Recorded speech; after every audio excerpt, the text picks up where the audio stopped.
अस्सलामुअलैकुम नाज़रीन, मैं हूँ बरीरा भट्ट और आप देख रहे हैं BNTV।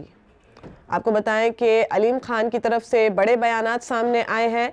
अलीम खान का अपने साथियों समेत जहांगीर तरीन ग्रुप में शमूलियत का ऐलान सामने आया है। लाहौर में अलीम खान और जहांगीर तरीन ग्रुप का अहम इजलास हुआ, जिसके बाद अलीम खान ने जहांगीर तरीन ग्रुप में शमूलियत का ऐलान कर दिया है।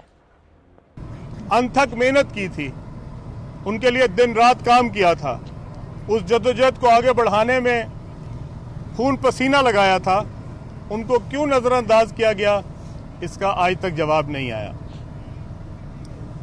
शायद जब हुकूमतें बन जाती हैं तो कुछ और ही लोग होते हैं जो हुकूमत में हुक्मरान के इर्द गिर्द आ जाते हैं, और जो लॉयल लोग होते हैं, जो कमिटेड लोग होते हैं, जिन्होंने बुरे वक्त में साथ दिया होता है, वो पीछे चले जाते हैं।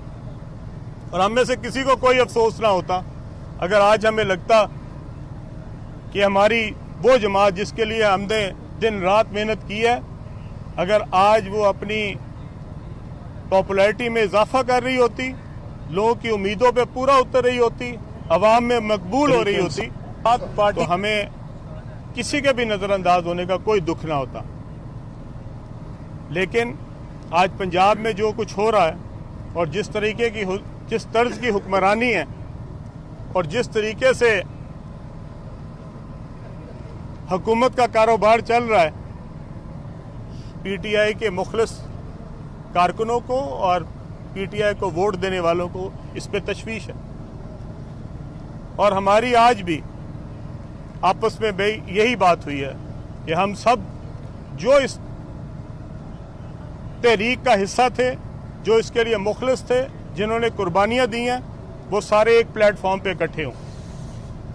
ये हम ख्याल दोस्तों का एक ऐसा गुलदस्ता है, उनमें वो तमाम लोग शामिल होंगे जो किसी न किसी मरहले में इस तहरीक में फ़ाल किरदार अदा करते रहे हैं।